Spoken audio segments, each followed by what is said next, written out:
I am now recording. So first of all, with all the craziness about Shabbat and Yom Kippur, I must make sure we know Heschel's Hebrew name, his father's Hebrew name, his father's Jewish name. Do we know what it is? Yitzchak, great. And how about his mother? I did have it. Her English name was Anna. Oh, it was Hannah. I remember. Okay, just need to know. Well, again, we are joined here by his lovely wife, Shirley, of 72 years of marriage. Unbelievable. 72 years. It's kind of crazy that anything can last that long, but their marriage did. And it was a real labor of love. I remember Hesch, you and Hesch telling me about how you met and how you used to chase him around when you were younger, and you finally caught him. So that was pretty cool. They were a young 20-somethings when they got married. I think you were 16 when you met him, right? 16. Can you believe it? How is it that you know the person you're going to spend the rest of your life with when you're 16? How does that happen? I have no idea. Somebody can explain it to me. Well, of course, we're joined not only by Shirley, but also Shirley and Hesch's children, Jill Shapiro and her husband, Tom Oliveri, their son, Marty, and his wife, Susie Shapiro, daughter, Ellen, and her husband, Louis Fink, and daughter, Marcy, and her husband, Jim Brady. We are also joined by grandchildren. I don't know if they're all here, but I'm going to read their names anyway. Sarah Miller, Stephen and Sarah Fink, Ann and Max Blanton, Jake Brady, Robin Brady, Samantha and Evan Gordon, and Daniel Shapiro and Aaron Levin. And we have a list of 6 great grandchildren: Aiden Miller, Emily Miller, Heschel Fink. Where's Heschel Fink? In Buffalo. Oh, he's in Buffalo. Are you on screen, Heschel? Oh, he's named after his great grandpa. I love that. Philomena Fink, Georgiana Blanton, and Ariella Gordon. What a enormous brood. It's such a beautiful thing to see. So what I'm going to do is kind of do an open mic. First thing we're going to do, we're going to invite any family member who wants to come up here, say a couple of words, stand in front of this little green dot on my laptop so everybody on Zoom can see you. Who wants to come up first?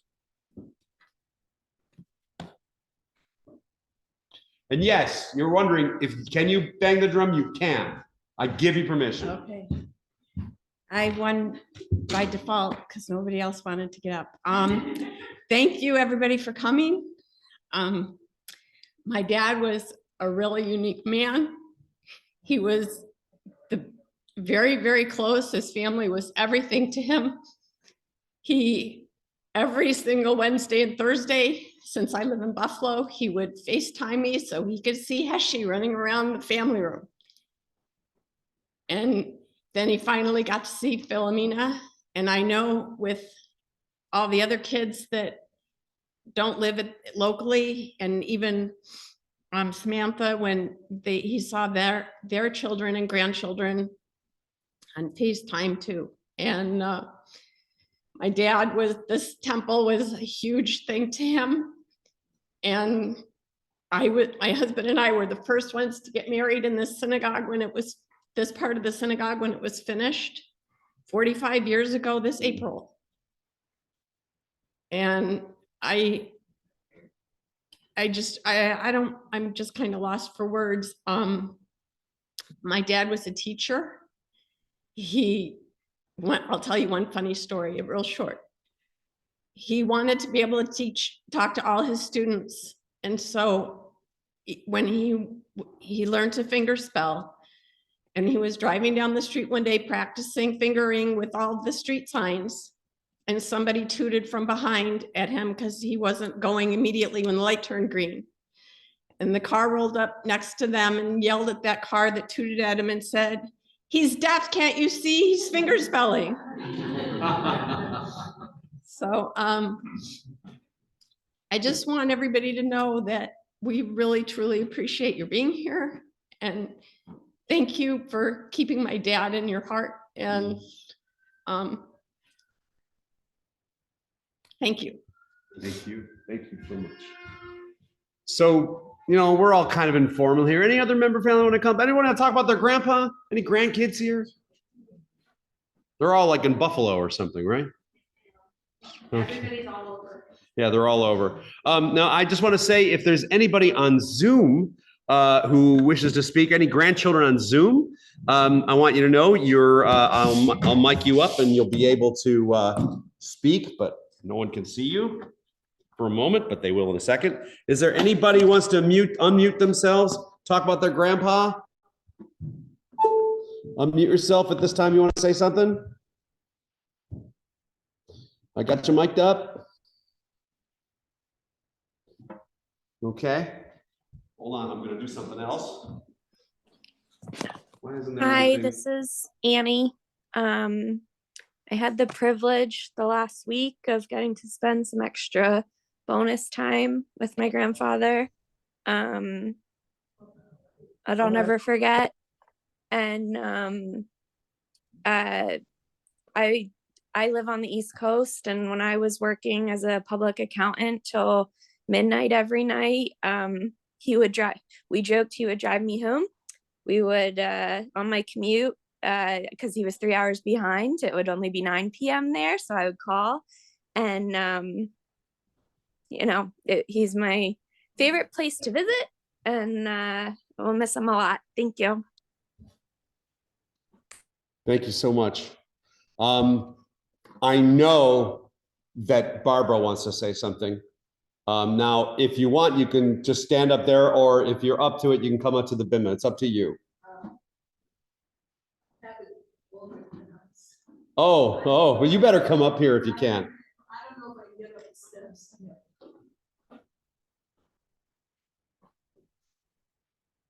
I can bring the laptop to you. Do I need the laptop? Well, so that everybody can see you on Zoom, but I can bring the laptop to you. Okay. Barbara Levy, as soon as she got the email blast that we put out, she called me immediately and to express her grief. And she remembers when she first met Heschel, just coming into the synagogue. I'm not going to say anything more. I don't want to steal her thunder, but she is here to speak. If you wish, I have a stool here. No, I can stand. I'm better off if I stand. Okay, fine. Okay. It's just my balance is no good. I understand. Well, we'll catch you. Don't worry. That's what synagogues are for. So just talk to the green dot. Okay, I will do that. Hello, everybody, and I'm Barbara Levy, and I've been a Temple member for 45 years. Everyone here has suffered the loss of a loved one and someone very special in their lives. For me, the past 30 days, I have lost two very special friends. My dearest friend of 60 years, she was my roommate, my maid of honor, and then became a part of my immediate family. Also a great friend who loved Hesch. It was 45 years ago. The new year was weeks away. I decided it was time we joined a temple. Temple B'nai Hayim was recommended. So my 7 and 8-year-old, off we went to find our house of worship. Arriving at the temple, and we entered and were greeted by Esther Brana Rose.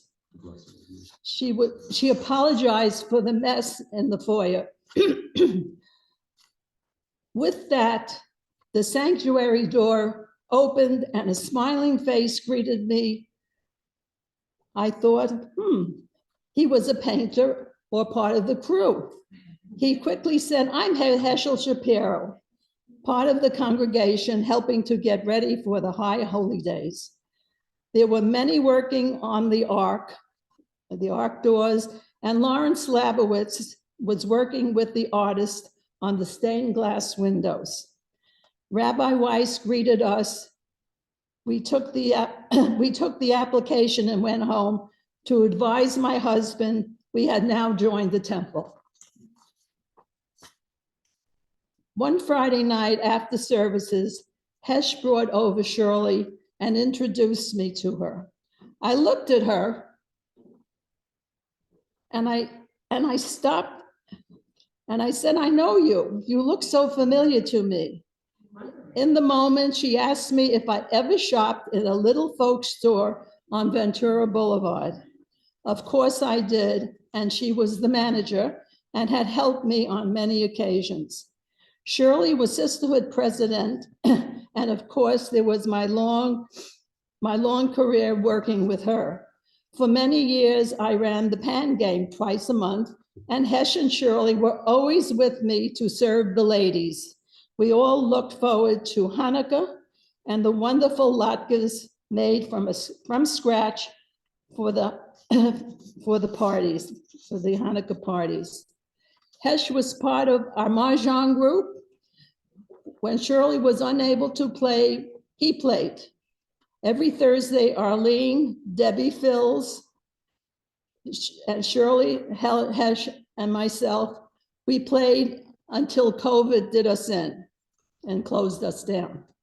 Also, before COVID, Hesch and Shirley had Passover dinner with my family, and my grandchildren loved listening to him and loved the books he brought. He also learned to play Mahjong on the computer and would brag at his high score. He also enjoyed playing cross country with Jill. I was devastated when I learned of his stroke, and when I called Ellen on Monday, I asked his condition. She told me he woke up and I could come over and speak to him. Myself, when I arrived, he was awake and began talking to me and held my hand. It was the most wonderful moment of my life and a big joy to see and speak to him. He was the kindest, warmest hearted man I know. He will be missed. He lived a long and happy life with a wife so proud he was hers. He was the last man standing of the original group. Ann Signet and I are the last of the 90s group, the 90 age group, not the 1990s, the 91 groups, not 90s group. May you all be well and support our beautiful synagogue.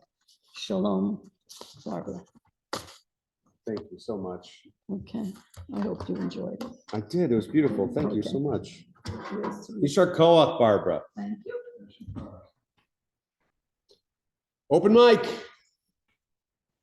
Anybody want to share a couple of words? You don't have to. Maybe there are no words. Debbie and Phil are thinking of Debbie and Elliot are thinking about it. Can I say something? Please do. Please do. Go ahead, Leslie. My whole life, as long as I can remember, I love going to my cousins, the Shapiros.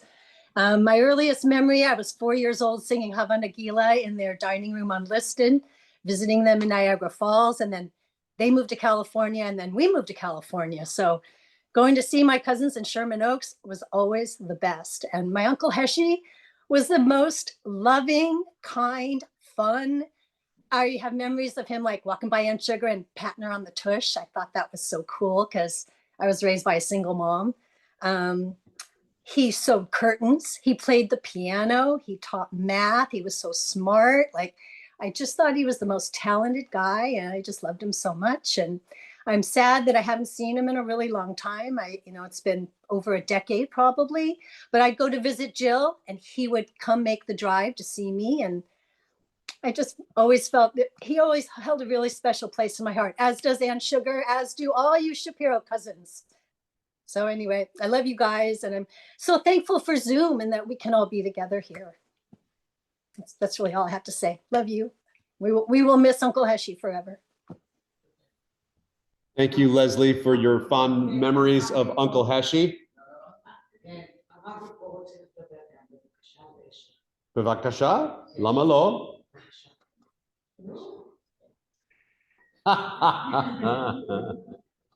Baruch haba. So make sure to introduce yourself to everyone. For those who don't know you, please speak in front of the green dot right here. Thank you so much. Okay, thank you. My name is Robert Elias. I'm the rabbi at Knesset Israel. I know Heschel 20 years,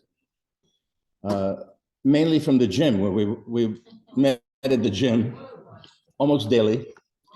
I was very surprised by him that a man in his 90s, we used to talk quite a bit, and he always called me Rabbi the Rebbe. And we were amazed, all of us. We have some people here from the gym. We're amazed at what he was able to do in his middle 90s. He got on a bike, he had a timer, and he could do that. No walker, no cane. He was driving back and forth. So I wanted to share with you just an idea, basically, what we would call Dvar Torah. This morning we read the Song of Ha'azinu, where for the first time, we refer to our God as the rock, our rock, Hashem, our rock. And then, a little further in that song, God compares himself to an eagle, hovering over its young, carrying them on the wings, as God carried us from Egypt on the wings of eagles. Heschel passes away before Yom Kippur. And traditionally, for Jewish people, that was a heavenly sign of a righteous person, that he was able to come just about all the way to this very important, most important day of the entire year, Yom Kippur. But more than that, his passing cancels pretty much the Shiva for him as Sukkot begins, which we know is Zman Simchatenu, the time of our happiness. And so, as Sukkot comes around, we actually finish on Simchat Torah, reading the Torah. And the last chapter in the Torah is called V'zot HaBracha. Moses, on his birthday, at the age of 120, does one final act that lives forever. He blesses the people. And that's what I wanted to share with you about Heschel. If you had to sum up a man in a few words, very succinctly, but at the highest possible level, you would just say a few words. You would say, a git in neshama, a good soul. That's what he was, really a good soul. Kind, generous, clever, working for his shul. He talked about the shul so often that he loved so much. He talked about my shul. And he leaves behind the two things that we celebrate from today till tomorrow, till Sukkot. His life could be compared to a song, a beautiful melody that you hold on to and relive from time to time. And then when you see, not only that he got to be 97, or I think you told me he said 97 and a half, and a half, which is, you know who says that? Little kids. How old are you? 6 and a half. Yeah, see, so that's the main thing in his life. His life, a beautiful song that you will be able to sing when you talk about him, and truly a life, v'zot habracha. That was a blessing. And we are all a little bit richer who knew him, liked him, and tehei zichrono livracha, may his memory be a blessing for all of us. Thank you, Rabbi. So it's a very good thing, because now what I'm going to say is going to be shorter. Hatzur Tamim, that was on my mind as well. Hatzur Tamim po'olo. Everything he did was perfect. Yeah. You know, po'olo, his work, the work, he worked, he toiled for this congregation. He was the president of this congregation. He was, I think it was like 87 or 88, he was the education vice president in his late 80s. It was really unbelievable how tamim his heart was, and how he was a rock for this place, and he worked for us tirelessly. Anybody else want to share a couple of words? Yes, please come on up.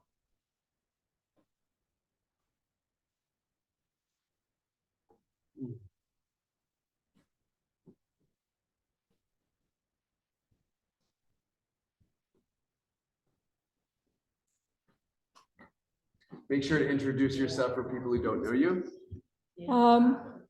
My name is Gail Saffer. And sitting here right now today brings up a lot of memories for me in this chapel. I was confirmed here. My parents' names were used to be on those seats back there. And mostly everything that went on in the synagogue had to do with Shirley and Hesch. A lot happened up in that classroom that I can't talk about. But my family and the Shapiro family were very connected. My dad recruited Heschel into playing four-wall handball with him at the YMCA. Was it the YMCA? Yes. Yeah. But what really reminds me of Heschel is how he saved my relationship with my father. Because the fights that used to go on and the frustrations that I had growing up of failing algebra and geometry, Heschel became my tutor. And because of Heschel, I passed. So he meant a lot to me. My daughter growing up would come here every Yom Kippur to hear Heschel blow that shofar. And it was something very special. Thank you so much. Appreciate that. Okay, I think we got time for one or two more people. Rabbi, it's Linda. Yo, go, please, Linda. Take it away, Linda. Thank you. Thank you so much. So I don't know if most of you know that this temple is named for my husband's father, Chaim Ocean. So we go back a lot of years with Heschel. Heschel was very close to Sam. They had an incredible, wonderful relationship. And I just want to say on behalf of the entire Ocean family, we are so grateful to Heschel and Shirley for everything that they've done for the temple. And we send our deepest condolences to the family. And we're very grateful that we were all able to call Heschel our very good friend. I'm sending you lots of love and blessings. Thank you, Linda. Thank you so much for those kind words. Anybody else? All right, I'll say a couple of words. Well, the rabbi stole my Devar Torah, so I'm very happy you did that. Just yesterday, I had a conversation with one of the preschool teachers. And the preschool teacher was surprised to hear the blessing that I recited to the children before I blew shofar. She thought the blessing was Asher Kichanu yada yada yada, Al Tikiyat HaShofar, who has made us holy with his commandments, command us concerning blowing the shofar, blasting the shofar. And I said, no, that's not the mitzvah. The mitzvah is Lishmoa Kol Shofar, who has made us holy through his commandments and command us regarding listening, hearing the call of the shofar. And I've heard the word mensch used many times this evening, and very appropriately so. Because if you were going to look up in the dictionary for the word mensch, you'd see Hesch's picture. But I think there was something symbolic in the fact that he was our Baal Tekiyah. He was our shofar blower. Because I could not think of a greater role model for someone who heard the call. Hesch was called to be loyal to a sacred Jewish community. And he remained loyal to his very last day. And his identity was tied up to that shofar. In fact, Ellen, you can attest to this. I visited a couple of times in the hospital and then a couple of times more at home over the last week and a half. And when Ellen told him that I was going to come and blow shofar for him, he said, "That's my job." This is now, I want to let you know that he had probably spoken 3 words all day by then. and he had just double the number of words he had spoken. I mean, he was practically nonverbal. And then all of a sudden, that's my job. And I come in, he sees the shofar, and he grabs it, okay? And he's, and of course, he's trying to maneuver it. He's in the hospital, he's having a hard time. So we helped him maneuver it, and he blew shofar in his hospital bed. And then, I said he did a great job. And I took it and I put some hand sanitizer on the end, blew shofar for him. Then and again on Friday afternoon when he came home in Erev Rosh Hashanah, and again on Wednesday. I did not bring my shofar, but I said, why don't you blow shofar for him? And I said, okay, of course. So I blew his shofar for him. And all during the time we were doing Vidui, with the Jewish last rites, singing the Shema, but also the shofar.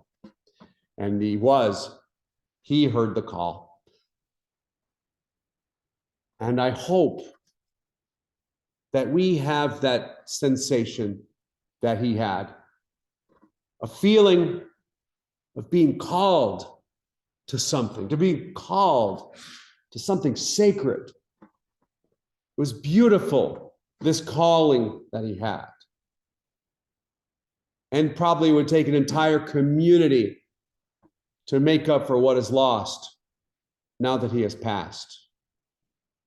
I am absolutely certain that he is the Baal Tkiyah in the world to come. And thus, may his rest be in the Garden of Eden. And we will conclude with El Malei Rachamim, the prayer asking God to take care of this very precious soul. I ask you please to rise. You may find roughly the right text on page 196 if you want to follow along. Malei Rachamim, Shochen Bameromi, Hamtzei Menucha Nevona, Tachat Kanfei Hashina, B'malot Kedoshim Uteorim, Kezohar Hagia Mazim, Lenishmat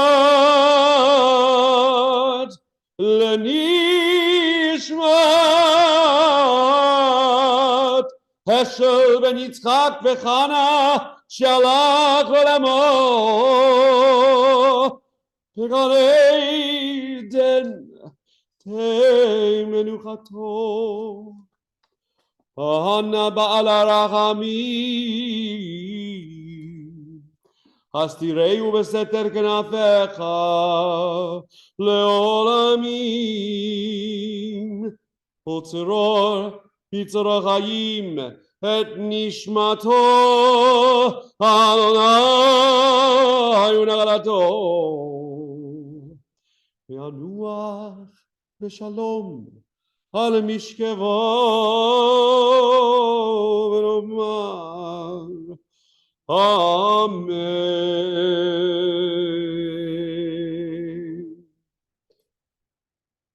Exalted God, filled with compassion, who dwells in the highest of heights and the deepest of depths, grant perfect rest beneath your sheltering presence among the holy and the pure, whose brightness shines like the brightness of the firmament unto Heschel Shapiro, who is now gone to his new home. Master of mercy, we implore you, remember all the deeds that he has performed in the land of the living. Hide him in the shadow of your wings.